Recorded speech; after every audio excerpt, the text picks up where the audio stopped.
So we already learned what the Pythagorean theorem is. Not only did we learn what it is, we proved it.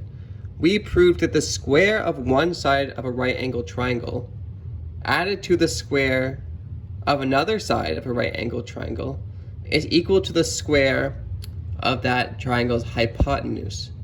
The hypotenuse being the longest length of the triangle. So we can write that out, like we have already learned, as this formula, as a squared plus b squared equals c squared. And this is what we just said.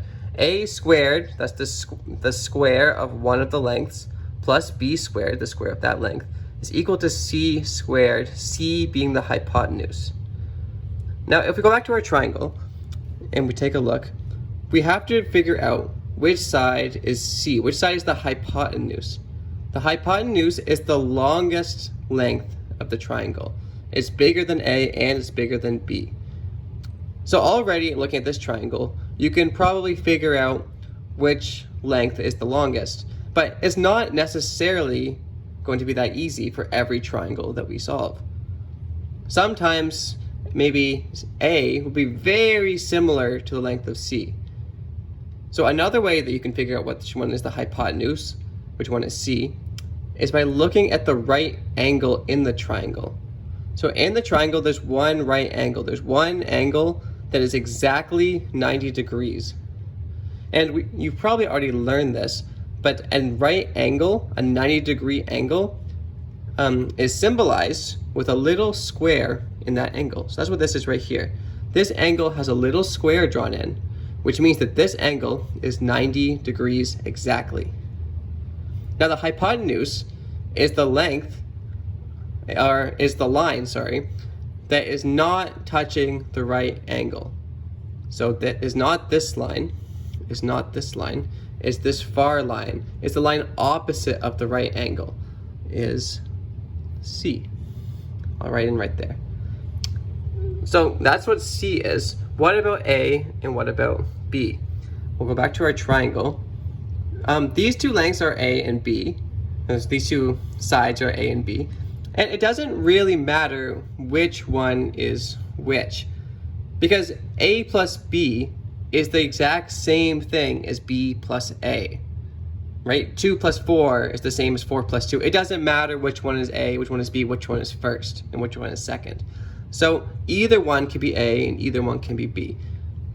Just for now, I'll write this side as A, and I will write this side here as B.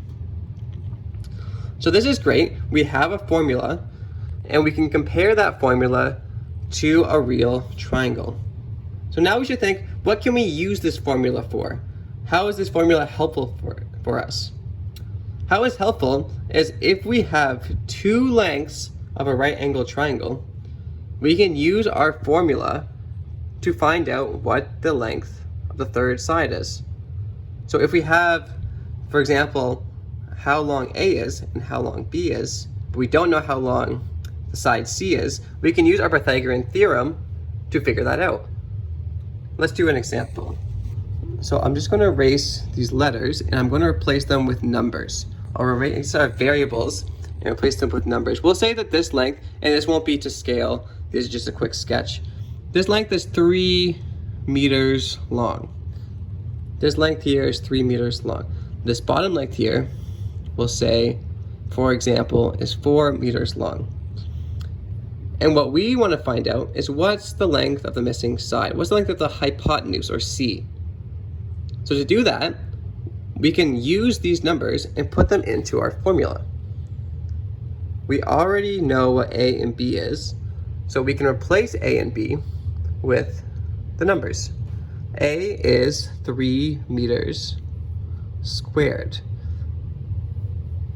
I'm not going to write meters in this formula, we'll add that at the end.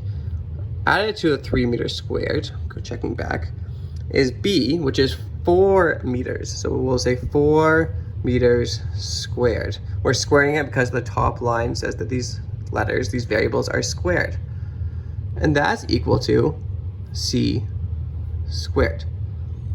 Now, the next thing we're going to do, if we think about BEDMAS, is we're going to deal with the exponents first. So we'll look at the exponents that we can deal with. 3 squared. 3 squared is the same as 3 times 3, which we have memorized. 3 times 3, which is 9. Our next number has an exponent that we can also deal with. 4 squared. 4 squared is the same as 4 times 4, which we also have memorized, is 16. And that's equal to, now for C, we can't figure out yet what the square of C is because we don't know what C is. If we knew the length of C, we could find out what it is by multiplying it by itself, but we don't know that yet. So for now, we're just gonna leave this side as C squared. Now, on our left side of our equation, as you can see, we have 9 plus 16 equals C squared. 9 plus 16, now that's something we can do very easily to further simplify this equation. 9 plus 16 is 25. So now we're at 25 equals C squared. And you might take a look at this and think, okay, well, it looks like we're done. It looks like we have the length of the missing side. But we do not. We're looking for what C is. And over here, we know what C squared is. We have to get rid of that squared. And what we do, like we do in algebra always, is we do the same thing to both sides of an equation to make sure that the equation is still true. So to get rid of a square,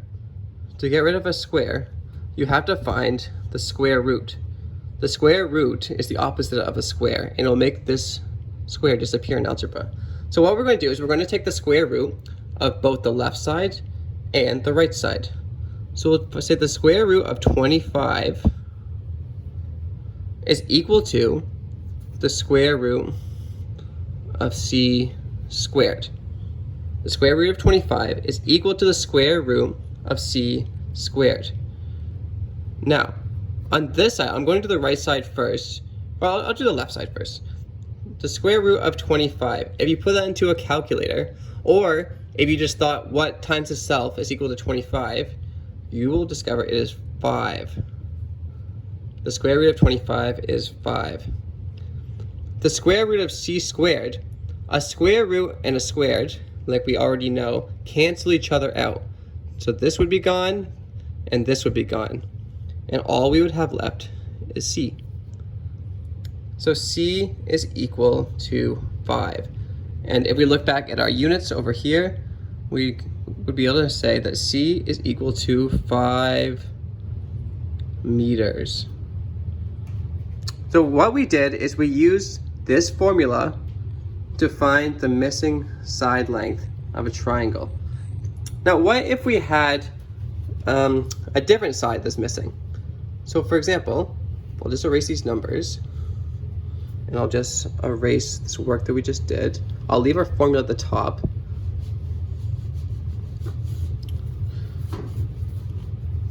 What if we had a side length that's not the hypotenuse that's missing? So we know the hypotenuse, for example, is 5, the example we just did. And we know this side is 4. We'll add meters, we'll add our unit. But we don't know what the length of this is. We don't know what A is. If we look back at our formula, instead of solving for C, we'd want to solve now for A.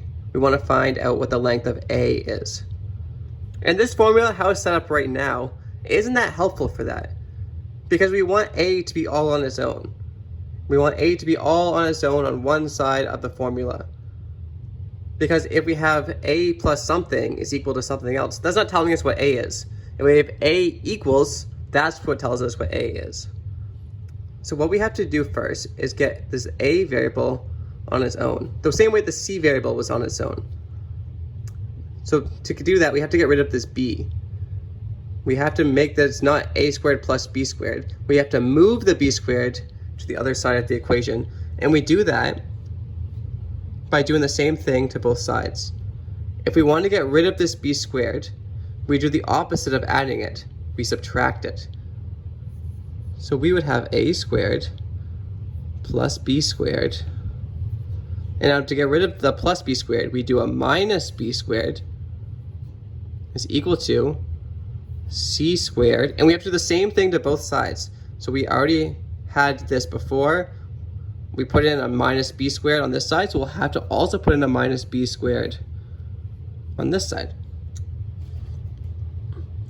So that's what we're looking at right now. Now this plus b squared and minus b squared, that's just going to cancel them out. It's going to cancel itself out. So those two things will be gone. And we'll be left with a squared equals c squared minus b squared. A squared equals c squared minus b squared. Now we can start putting in the numbers, because now we have a all by itself. We have the squared still, but we know we'll deal with it at the end. So we can't put in what a is, so we'll leave that as a squared is equal to c. Remember, b and c, it matters which one is which. So we'll put in c first, 5 squared minus 4 squared. And the same thing that we did last time, we'll continue and we'll deal with the exponents first. We can't deal with the a squared yet, but it's equal to 5 squared is 25, if you think of 5 times 5, minus 4 squared, which is 16. 25 minus 16. On our next line, we'll say a squared equals 25 minus 16. 25 minus 16 is 9. And then to get rid of the squared, right, we do the square root. So a squared, the square root, that will cancel those out. It's equal to the square root of 9. And a, I'll just put a little arrow over here so we can continue on the side. A is equal to the square root of 9, if you put into a calculator, is 3. So then a up here would be 3 meters. We use this formula to find any side length that's missing if we have two sides of a right angle triangle.